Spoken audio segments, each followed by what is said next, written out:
লোকে বলে হার্টের ব্যথার পর সবচেয়ে যন্ত্রণাদায়ক দাঁতের ব্যথা।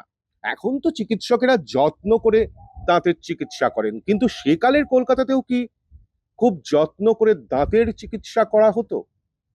ভুলেও ভাববেন না সেদিন হাইটেক ক্লিনিক ছিল। শুনলে অবাক হয়ে যাবেন, সেকালে দাঁতের চিকিৎসা করতেন নাপিতরা। হ্যাঁ, নাপিতরা, ঠিক শুনছেন, নাপিতরা। দাঁতে ব্যথার একটাই সমাধান, দাঁত তুলে দিতেন তারা। অ্যানেস্থেশিয়া ছাড়া চিমটে দিয়ে মেরে দিতেন টান, ব্যাস খেল খতম। ডেন্টিস্ট্রি বা ডেন্টিস্ট বিষয়টি আসে 19 শতকের শেষ দিকে।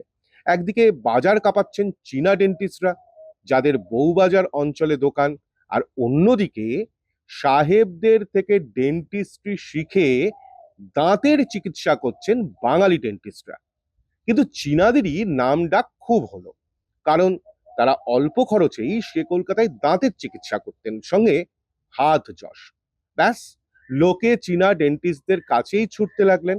হালফিলে তো অনেকেই খবরের কাগজ বা টেলিভিশনে হেলথ অ্যাডভার্টাইজমেন্ট দেখেছেন। সে সময়ও দাঁতের চিকিৎসার জন্য বিজ্ঞাপন বেরোতো খবরের কাগজে।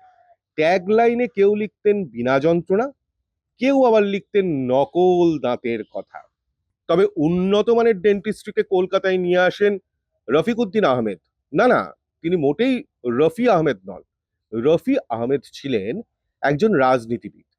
তার নামে কলকাতায় রাস্তা আছে, রফি আহমেদ কিদওয়াই রোড। এই রফিকুদ্দিন আহমেদ হলেন দন্ত বিশেষজ্ঞ, একজন চিকিৎসক, যিনি এশিয়ায় এশিয়ায় প্রথম ডেন্টাল কলেজ স্থাপন করেন। সালটা 1920। যে কলেজের আজকের নাম আর আহমেদ ডেন্টাল কলেজ। পুরনো কলকাতার গল্প যদি জানতে চান, তাহলে অবশ্যই ফলো করে ফেলুন Kolkata throwback Facebook page. YouTube চ্যানেলটিকেও সাবস্ক্রাইব করতে ভুলবেন না, আর ইনস্টাগ্রামে তো কলকাতা থ্রোব্যাক আছেই। কমেন্ট করবেন, কারণ আমি আপনাদের কমেন্টের অপেক্ষায়।